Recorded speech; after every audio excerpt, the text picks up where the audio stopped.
Hi guys, this is Piers Ridyard, CEO of Radix. Today I'm going to do a little talk about what is the blockchain trilemma. So it's something that you often hear people talking about, and it's one of those things that sort of has lots of layers to it. So the trilemma was something that actually Vitalik Buterin started discussing back in 2015, which was this idea that you could have three things: decentralization, security, and scalability, but you could only pick two of them.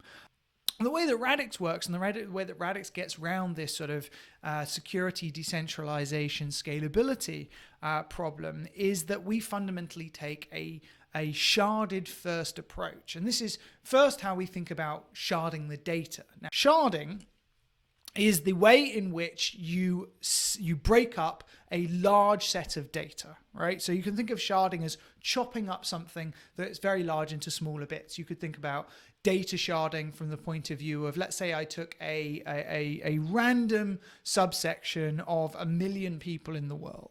I could shard the data that adheres to these people based on different criteria. I could say, right, I'm going to shard based on country of origin, so country they were born, and you could then take these 1 million people and you could sort them into roughly 136 buckets that you could then go, right, I now have 136 shards, and I know that if this person is from America, they go into that bucket, and if this person's from China, they go into that bucket, and if this person's from UK, they go into that bucket. That's a simple example of how you shard data. You often do it in a much more abstract way, but this is fundamentally what you're doing when you talk about sharding. You're going, I know I have a way of categorizing what data is and where it lives. Determinism in a computer system is a relatively simple concept. It basically means that if we both get the same inputs and run the same process, we should both get the same outputs.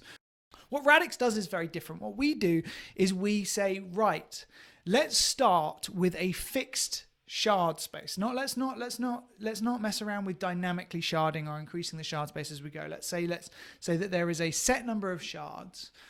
In Radix's case, it's 2 to the power of 256, which is a very large number.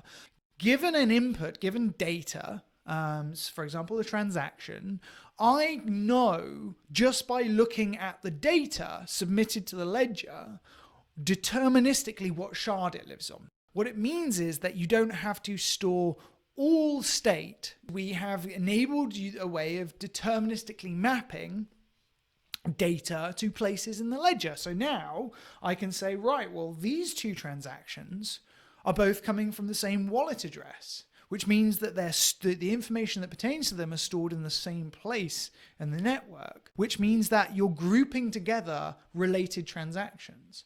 And more importantly, you're ungrouping unrelated transactions. So what ends up happening is that not all nodes have to be storing all state to be able to validate transactions. You can have much lower power nodes storing a subsection of the state, but they can be assured that they have the right state information because the state information is deterministically mapped to where it needs to be stored in the shard space.